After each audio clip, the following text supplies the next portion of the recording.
everyone, my name is Casey and I'm here to teach everybody a little bit more about making yogurt.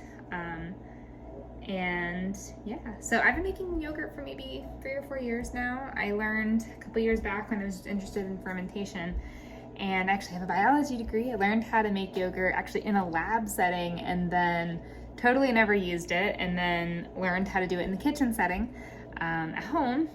And it's actually pretty simple. It's pretty easy. It's just a matter of knowing a few key temperatures, having a few key things.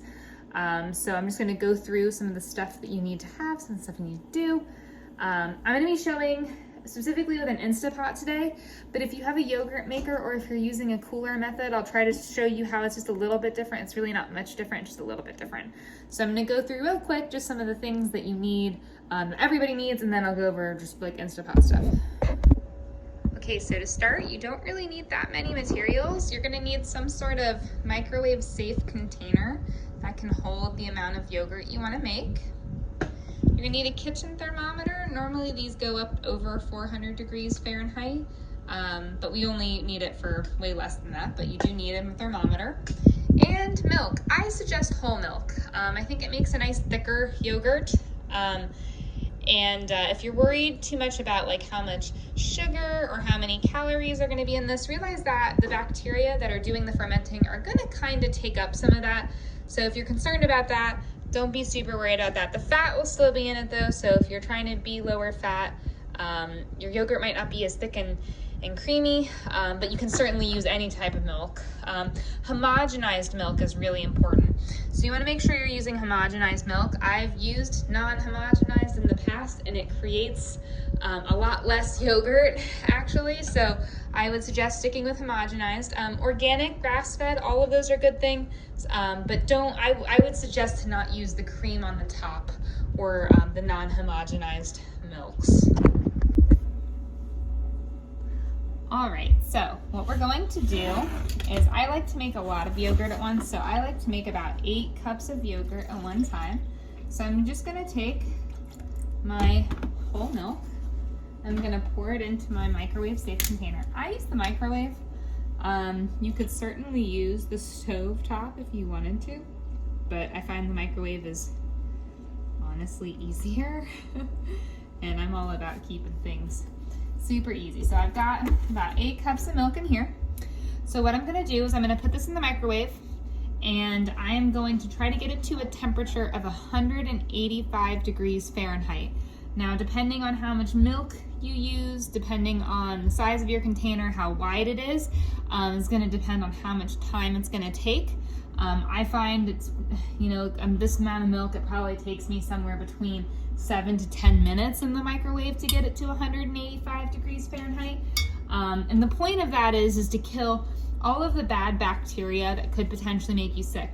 There's a few schools of thought on this. Basically, some people will say, oh, you shouldn't get it to 185, you should only go to 160, or there are even some people who say, oh, get it even hotter than 185. So I found that 185 is good. I've never gotten sick from my yogurt. I find it, I like it. There are some people who go raw on this and don't do this step. I wouldn't suggest doing that just from a safety bacteria perspective, but that's my scientist coming through. So 185 degrees, it's okay to stop and check it. I do that many times, so stop and check it.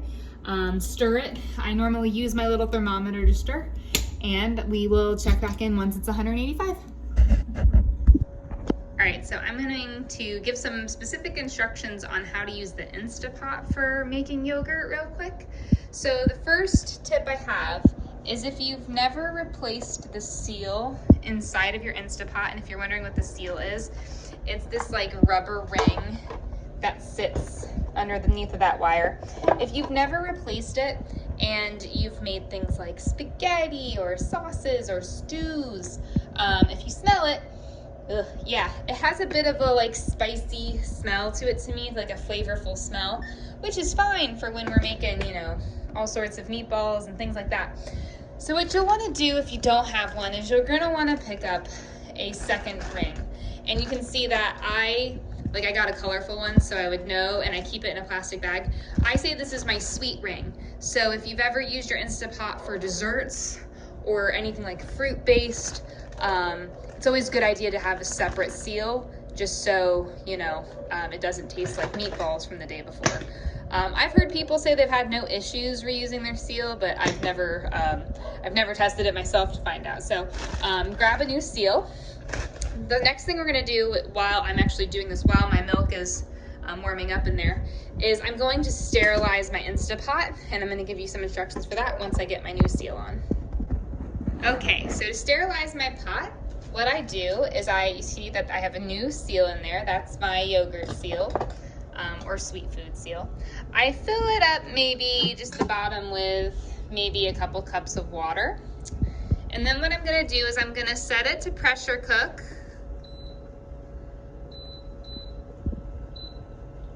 And I'm gonna say pressure cook for like 10 minutes. It's probably more than it needs, really. And I'm just going to, with that water in there, pressure cook it for like 10 minutes. And I'm gonna let it start. What that's gonna do is that's going to sterilize the inside, kind of kill anything that might have been in the bowl or on the seal. Remember that when we're making yogurt, we're asking bacteria to grow. So we want only the bacteria that we're adding to grow. So we want to kill everything else. That's why we're microwaving our milk. That's why we're sterilizing our InstaPot. If you don't have an InstaPot, all you need to really do is to make sure that you're rinsing with any materials you're using, a bowl or the jars, just with a little bit of hot water, boiling water, just making sure that they're super clean, that there's nothing inside of there. Soap water is also very good to use before rinsing with that boiling water. So we will come back once our milk is done. So my milk has been cooking for just about 5 minutes, and you can see it's still only at 96 degrees. Super bummer, right? So we need to let it keep going. We're gonna put it in for a few more minutes and check it again. I wanted to show you guys this. Our temperature is not yet hot enough yet, but look at this. You see that? That forming on your thermometer is just some of the protein from the milk, like attaching. That's totally fine. All I do is I just like scrape it back into my mixture. We've got about 40 more degrees left to go before this is ready. So I just do a quick little stir with my thermometer, tap that in, and let it keep going. Okay, so I just pulled this out, and I think that we're pretty close to the temperature that we want to see.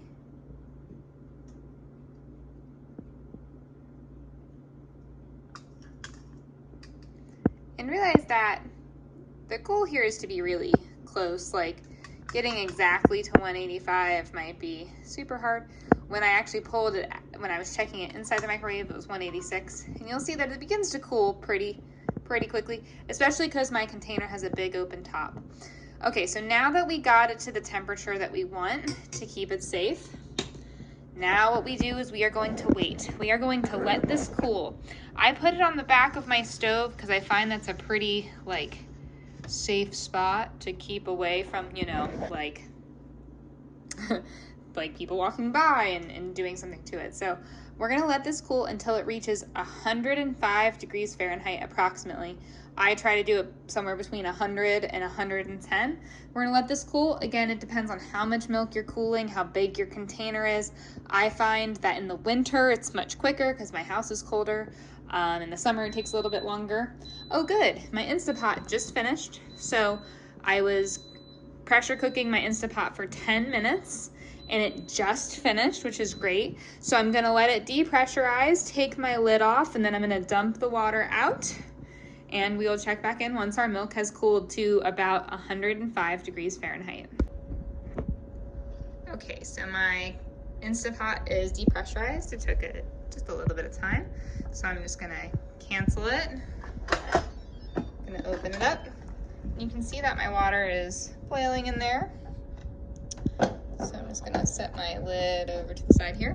I'm gonna empty out this water, and then I'm just gonna let the InstaPot sit with the lid over it to dry.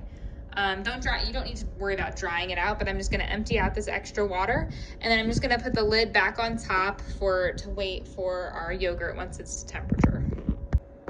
Okay, now that the water's out of our InstaPot, I'm going to go to the yogurt setting, and I like to put it on for 20 hours. Now that might seem like a long, crazy amount of time, but I always let yogurt cook overnight. It's about 8:30 right now. So I like to let it start, right close to bedtime, and then I like to wake up and kind of take it off. The longer you let your yogurt ferment, the kind of tangier it gets, the more sour it can get too. So if you are one of those kind of people who doesn't necessarily like super tangy yogurt, you might want to let it ferment for less time, closer to 8 hours. I like to let it go for like 12 to 16 hours. So I'm just gonna start letting it get to that custom temperature. InstaPot has the setting inside of it to go to the right yogurt temperature, but you can also go in and program it if you really are nervous that it's not at the right temperature. So I'm gonna start it. Even though our yogurt's not yet ready, let's check our yogurt temperature here. So I'm gonna give it a little stir. About 150 still. So we've still got about 50 degrees more to cool down. So we will let that keep chilling. All right, I think we are just about to the temperature we want, maybe a little less than 105. So you can see when I stir, there's quite a big difference in temperature between maybe the top and the bottom because the heat rises. So if I go down to the bottom, it might be a little cooler. If I go up to the top, it's gonna be a little warmer. Now that I've stirred it, it's a little more uniform throughout. So we're about 111.2. That means within a minute or so, it's going to be about the right temperature throughout. So what I'm gonna do is I'm gonna get my starter. And I'll show you all my starter. I've actually packaged up a few little bottles for everyone who will be picking up. So I'm gonna grab out the bigger one for me. Here we go. So what I use for starter is whey. I strain my yogurt just to get the extra water out because I love it super, super thick. So this is just the water that's been strained out of my yogurt. And inside of it, you can see there's lots of little white speckles, little white particles. Whey has plenty of bacteria inside of it to use as a starter. And it's what I use just because I strain my yogurt. I naturally get a ton out. So let's check our temperature now. You can see that we're 107, 109, 110. So we're pretty close. So here's what we're going to do is in a minute or so, I'm going to add, maybe a few spoonfuls, maybe 1/4 cup of my whey into my yogurt. The more whey you add, the kind of waterier your yogurt will turn out, especially if you don't strain your yogurt, which most people don't. So you don't really need a whole bunch. So I'm packing enough for everyone to get a few uses out, just in case for some reason your yogurt doesn't take.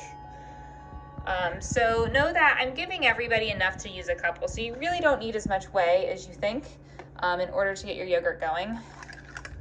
More isn't always better when it comes to adding that bacteria starter. So we'll see. For whatever reason, my yogurt's now slowing down and it's cooling. It was going really quick. So here's what we're gonna do. Once it hits 105, I'm gonna add in my whey. I'm gonna stir it in, and then I'm gonna pop it in my InstaPot. If you don't have an InstaPot, you're just gonna put it into a container into your yogurt maker. And we're gonna let it sit from anywhere between 8 and 16 hours. The longer you let it go, the tangier it gets, the more it will ferment. The shorter you let it go, the less it'll ferment. Like we've said, okay. Pretty happy with that range, so I'll show you guys what I'm gonna do. All right, I'm gonna give my whey a little stir. I'm gonna pour, a good amount in. Gonna use my little thermometer here to stir it. Realize that the whey is pretty cold, so it's going to chill our yogurt just a little bit. You can see that the temperature came down quite a bit. And now I'm gonna put it into my yogurt maker, which is my InstaPot. So I'm just gonna open my InstaPot and pour it on in.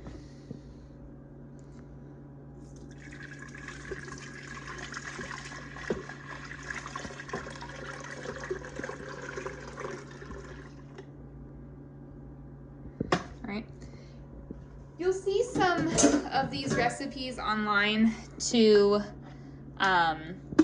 add dry milk to the InstaPot yogurt. You really don't need to do that to get your yogurt to work if you're using good starter like this. I will say if you like your yogurt a little thicker, you could add that dried milk powder. That might help you.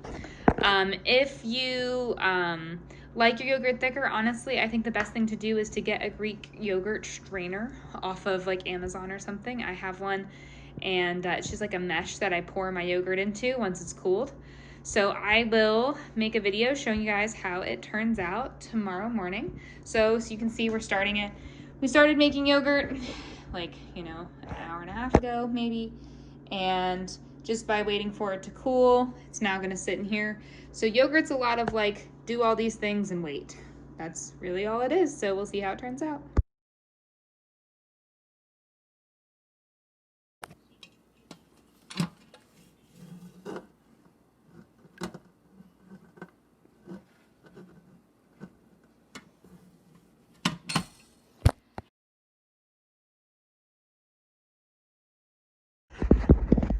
All right, so the last piece to this, I've let my yogurt kind of cool all day. It's, about 5 o'clock. I pulled my yogurt out this morning, around 8:30. You can see my yogurt's nice and thick. Most kids, or, some people just like their yogurt kind of more like the store, like regular yogurt, just a little bit thinner. So if you like to make your yogurt into smoothies, sauces, or if you just like to eat it kind of thinner, you'll probably love it just like this. Just give it a nice stir just to kind of, remove any, clumps or anything, but it will stir nice. What I like to do is I like to put it into a Greek yogurt strainer. And what this does is it separates the whey. That's how I got the starter for you guys. And it leaves it nice and thick. I like the much thicker yogurt. I enjoy that Greek yogurt texture. So if you like that Greek yogurt texture, you can get a strainer. Notice it's like a very fine, thin strainer, so you can't just use like a pasta strainer or something. It'll go right through. So what I do is I just dump my yogurt right in. And I'm gonna need to get a spoon to get the rest of it. But you can see that right when it, finishes out, it has a few little, clumps and things like that. Those stir and whip out really easy. In fact, once I strain it, I don't even notice it, but you'll see the whey is starting to come out right now. If you aren't gonna strain your yogurt, the best way to have starter for your next round of yogurt is to just save some of your yogurt. I suggest getting a jar right when you make it so you don't forget, and putting just a couple spoonfuls of your yogurt into a jar so you can stir it in for your next round. Okay, just some final notes on making yogurt, just some tips and tricks that I've noticed. Fresh yogurt tastes, I think, way better than store yogurt. The yogurt you just made or you'll be making has not been sweetened, so you might not be used to that tanginess. I like to add honey to my yogurt right before eating it. You can certainly add sugar or anything you want to kind of sweeten it up to get it to the flavor and the taste that you like. I suggest flavoring your yogurt after you've made it. I've seen some recipes to flavor it before. I've heard some people have variable success with that. I would always suggest like whipping in your flavors after you've made your yogurt, like mashing in banana or mashing in berries or fruit. I've also seen some cool things with like drink mixes like Kool-Aid or like lemonade and things like that to get easy powdered flavor if you like that. I really just love the flavor with like just regular honey. I think it tastes really good.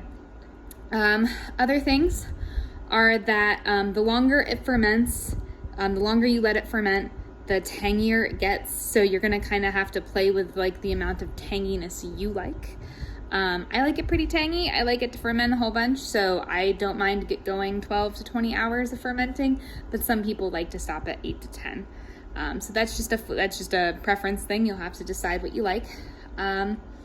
And also know that I'm happy to answer questions. I'm happy to try to help you out. It took me a little bit to get the hang of it, but honestly, if you find that it fails, it's still milk, so you can actually like retry the whole process with milk again. So don't panic and don't get rid of your milk. It's still milk, it's still fine. So yeah, so that's just the basics. I'm gonna try to clip a couple of my videos together for you tonight, and hopefully it'll be useful. So take care, let me know how it goes. Bye guys.